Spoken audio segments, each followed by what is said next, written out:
মার্কিন president Donald Trump দ্বিতীয় মেয়াদে ক্ষমতায় এসে যেসব প্রতিশ্রুতি দিয়েছিলেন সেসবের ভিতর ছিল গাজা ও ইউক্রেনের যুদ্ধ থামানো। এই লক্ষ্য পূরণ করতে গিয়ে তাকে নিতে হয়েছে নানা রকম কৌশল। ইউক্রেনের যুদ্ধ থামানো এখন তার প্রতিশ্রুতির অংশ, তবে সেই কাজে যেন একমাত্র বাধা রাশিয়া। একে তো ট্রাম্পের প্রতিশ্রুতি, তার ওপর সাবেক রুশ প্রেসিডেন্ট মেদভেদের সঙ্গে তীব্র বাকবিতণ্ডা।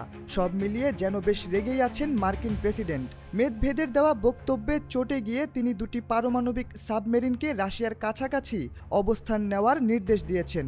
ভূরাজনৈতিক উত্তেজনার আঁচ এবার সাগরে গিয়েও পড়েছে বলা যায়। এক্সট্রিম মশার কয়েল প্ল্যান্ট ফাইবার দিয়ে তৈরি, ডেঙ্গু, চিকুনগুনিয়া বাহি সহ যে কোনো মশার বিরুদ্ধে দেয় এক্সট্রিম সুরক্ষা। ট্রাম্পের এমন সিদ্ধান্ত আপাত দৃষ্টিতে কোনো সমাধান না দিলেও প্রশ্ন আসে, রাশিয়ার তরফ থেকে কি কোনো পদক্ষেপ নেওয়া হয়েছে? ঠান্ডা যুদ্ধের যে আগুন ধিকি ধিকি জ্বলছে, সেই আগুনে অঙ্গার কে বেশি ঢালবে, রাশিয়া নাকি আমেরিকা? সাগরে কোন দেশের সক্ষমতাই বা বেশি? ট্রাম্পের সিদ্ধান্ত যেন যুদ্ধ থামাতে যুদ্ধের ডাক দেওয়ার মতো ব্যাপার। মহাসাগরে সক্ষমতা যাচাইয়ের আগে এক দফা আলাপ সেরে নিয়েছে রাশিয়া। দেশটির পার্লামেন্টের সদস্য ভিক্টর ভোডোলাতস্কি বলেছেন, ডোনাল্ড ট্রাম্প যেসব সাবমেরিনকে রাশিয়ার আশেপাশে পাঠানোর নির্দেশ দিয়েছেন সেগুলো দীর্ঘদিন ধরেই রাশিয়ার নজরদারিতে ছিল। মহাসাগরে থাকা রাশিয়ার পারমাণবিক সাবমেরিনের সংখ্যা যুক্তরাষ্ট্রের তুলনায় ঢের বেশি।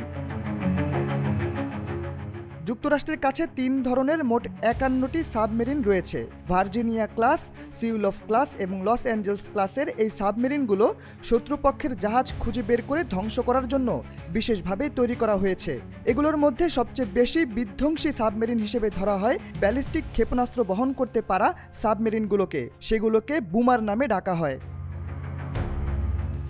অন্যদিকে রাশিয়ার নৌবহরে সাবমেরিন রয়েছে মোট 64টি। এদের মধ্যে 14টি হলো ব্যালিস্টিক ক্ষেপণাস্ত্রবাহী সাবমেরিন। সেগুলো রাশিয়ার কৌশলগত পারমাণবিক শক্তির অন্যতম উৎস।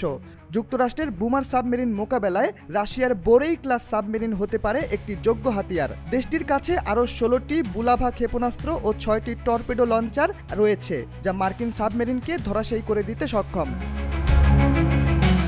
এছাড়া যুক্তরাষ্ট্রের লস অ্যাঞ্জেলস ক্লাসের সাবমেরিনের আক্রমণ ঠেকাতে রাশিয়া বিশেষভাবে তৈরি করেছে আকুলা ক্লাসের 5টি সাবমেরিন, যা থেকে টর্পেডোর পাশাপাশি বিভিন্ন দূরপাল্লার ক্ষেপণাস্ত্র ছোড়া যায়।